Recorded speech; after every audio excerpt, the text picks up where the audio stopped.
Welcome to another edition of the Denver Dan Show, my Mile High homies. Let's jump right into it. The Colorado Rockies were blasted 20-5 by the Philadelphia Phillies. Colorado has allowed the most runs in major leagues this season.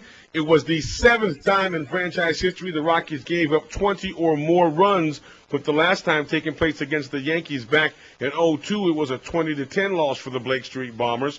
The Rockies also set the franchise record with 20 runs surrendered on the road, which passed their previous mark of 17, which they've done twice in 2002 versus Arizona and in 93 at San Francisco. 6 Rocky pitchers combined to give up 19 hits, 18 walks, 2 hit batsmen, and a balk. And the Colorado Rockies are circling the drain. How much longer can we deal with Clint Hurdle? It's time to move him out and move in somebody who wants to get us a World Series championship. Well, bad news in the majors, but there's always good news down on the farm. Jeffrey Cunningham got 2 home runs and drove in a career-high 6 runs as the Asheville Tourists beat the Columbus Catfish 9-5. The first baseman hit a 3-run homer in the third. He got a bases-loaded walk in the fifth and knocked in a 2-run shot in the seventh to end his career night at the plate. It was the second career 2-homer game for the 07 seventh-round pick. He went deep twice for the Casper Rockies in the Pioneer League last season. And in his debut season, he hit .254 with 8 homers and 29 RBIs in 59 games. In Bronco news, Broncos wide receiver Brandon Marshall is ahead of schedule in his recovery.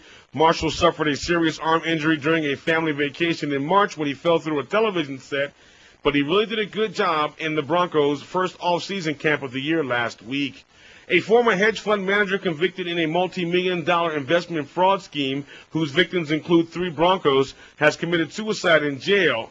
But the suicide of Kirk Wright will have no effect on the lawsuit filed by 6 former NFL players against the league and its player union. Over $20 million they say was lost in the investment scheme. Wright hanged himself in a suburban Atlanta jail 3 days after he was convicted of leading an investment scheme that caused clients from former NFL players to his mother to lose millions of dollars while he spent the money on jewelry, real estate, and a $500,000 wedding. And as always on the Denver Dan Show, we have news from behind enemy lines. Oakland Raiders head coach Lane Kiffin spoke to the media yesterday. He says, "I think our guys are really coming together." Great news down on the farm for the Colorado Avalanche. Nigel Williams and the Bellevue Bulls wrapped up their season at the '08 MasterCard Memorial Cup in Kitchener, Ontario. Belleville dropped its opener to the Western Hockey League champion Spokane Chiefs by 3-0. They bounced back to get a 6-3 win over the Olympiques. Williams finished the event tied for 5th in Bellevue's scoring chart with 3 points in 4 games to go along with 8 penalty minutes, while with the Saginaw Spirit of the Ontario Hockey League, he scored 36 points, including 17 goals in 46 games. He's ranked 4th among OHL rookie defensemen in scoring, despite missing 20-plus games. His 17 goals led all rookie backliners. He was among the team's leader in penalty minutes with 92, skated in 6 playoff games for Saginaw, got 2 goals and 1 assist.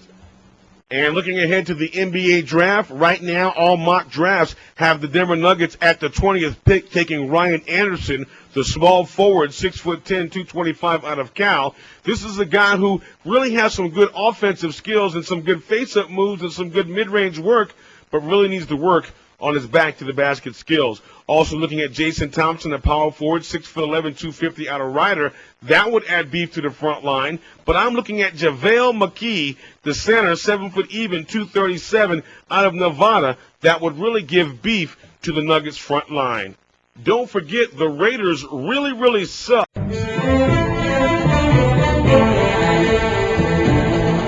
And here's hoping that the Red Wings lose in the Stanley Cup Finals. Thanks for enjoying the Denver Dan Show. Hope all your sunsets are blue and orange.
And here's hoping that the Red Wings lose in the Stanley Cup Finals.